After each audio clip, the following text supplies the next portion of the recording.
What a match. An exhilarating performance by the boys today. Arsenal did us proud. However, I'm not going to lie, they had me in the first half. And I'm sure you're all familiar with that meme. They had me in the first half. And that's what Arsenal did. They had me in the first half. The first half was atrocious. It wasn't something I was proud of.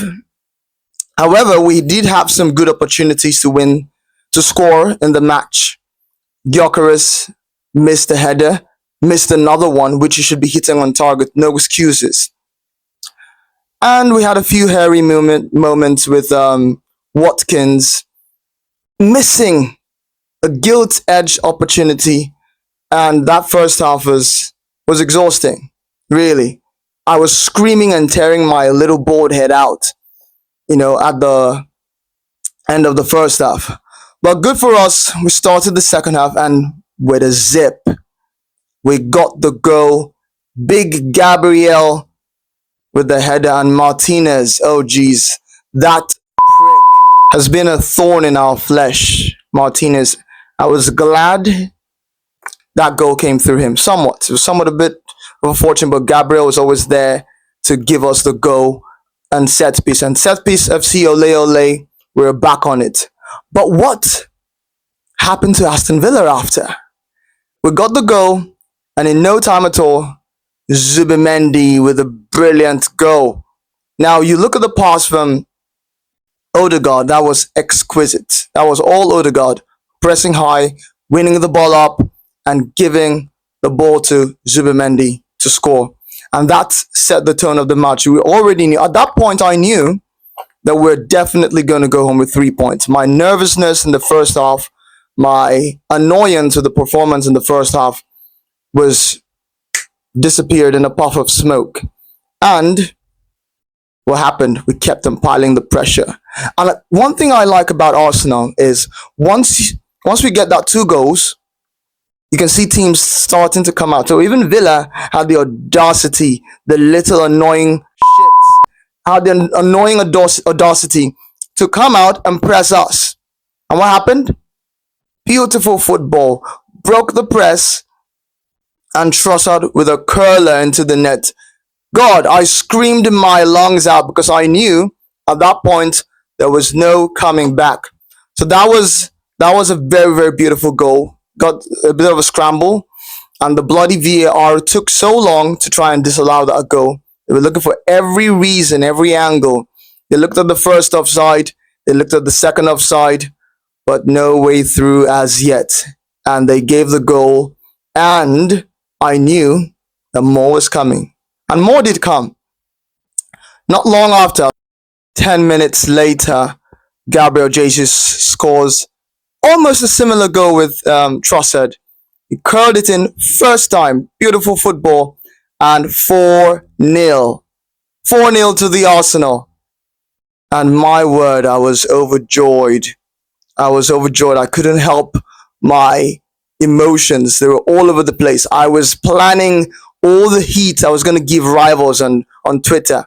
But anyways, we move on. And unfortunately, those guys nicked a goal. They had a chance earlier that would have made it 4-1. And Raya with an impossible save yet again. Raya, you're the man. You're the best goalkeeper in the Premier League right now. On current form, Raya is the best goalkeeper in the Premier League. And he made a save. And then Saliba scrambled eggs, and then they got 4-1. And that goal hurts me. I'm not going to lie. That's the only negative I have from the game. Then maybe the first half. That goal they scored was annoying because I wanted that clean sheet so much. Maybe because of my FPL, yeah. But more so because it was Unai Emery and he's been a thorn in our flesh. His Villa team, Martinez, the annoying Tillemans, all of them are just annoying me all through the match. The previous match we lost 2-1. And I'm glad we got the win 4-1. So let me not complain too much. That was a brilliant performance by the team. And on to the next one.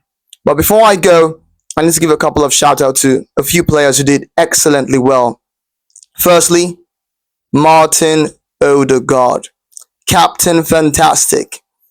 I've given him a lot of heat in the past few games for dilly-dallying on the ball, even in the first half, but in the second half, he became like a man possessed. And that's the Odegaard we want to see. That's the Odegaard of 22-23 season, where he was taking the bull by the horn, getting involved, and ensuring that he carried that team on his shoulders. And that's the Odegaard I saw in the second half, basically. So I would have given him my man of the match, but my man of the match goes to Leandro Trossard, aka Trossardinho. That man was class. Was perfect today. There was nothing more I could ask for him. Every pass, every cross, even a shot, he was the only one, pushing through in the first half. And I'm happy that people are starting to see that we shouldn't have sold him. We shouldn't have thought, rather, of selling him. Because some fans were saying, oh, it's too old, why are we renewing his contract? But now we see what we're benefiting from Trossard playing in that left wing role. He's doing far, far, far, far better than far better than Martinelli, sorry. So, other players who didn't quite impress me was someone like Saka. Saka of all people, Mr. Consistent. Had a poor game, but we move 4-1. I'm not one to complain. It was a good game. Had fun. And I had fun in the second half, to be honest. Really, the first half was...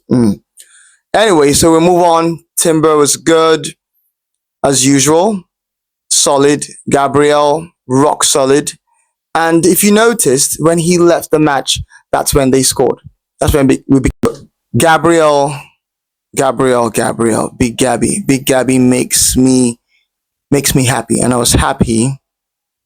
I was elated that he came back into the team just when all was looking terrible, no players, Rice got injured, but we got Timber back.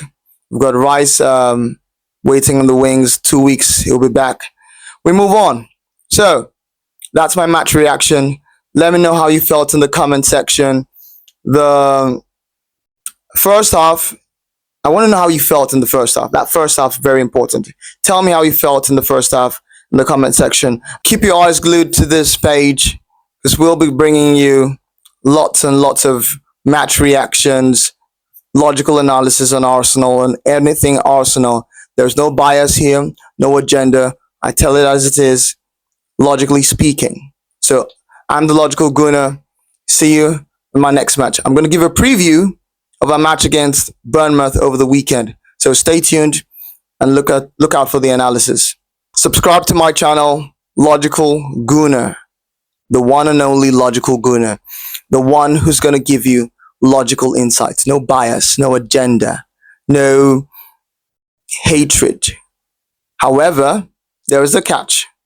I'm going to be starting a watch along soon once I get to 50 subscribers. And then you're going to see the emotional part of the Logical Gooner, because I can get very emotional during matches. So that's all for today. Arsenal 4, Aston Villa 1. Happy New Year and see you in 2026. Yes, because the next video is coming in 2026. Arsenal end the year with a victory, a thrashing over the naughty Aston Villa, who have been a terrible thorn in our flesh. And I look forward to seeing you next year. Happy New Year. Bye.